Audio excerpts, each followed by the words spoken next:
Mjomba,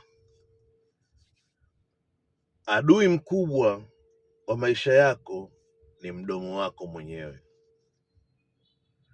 Ukitaka kuishi maisha mazuri, zip your mouth.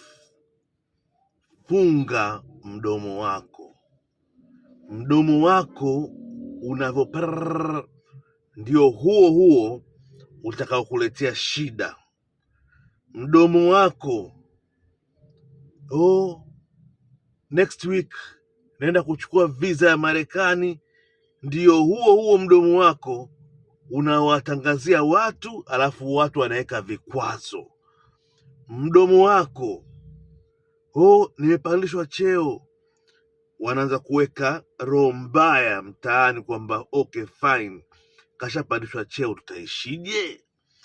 Mwanzo tulikuwa tunaishi kwa njia hii, sasa hivi anazidi kuwa bosi, itakuwaje?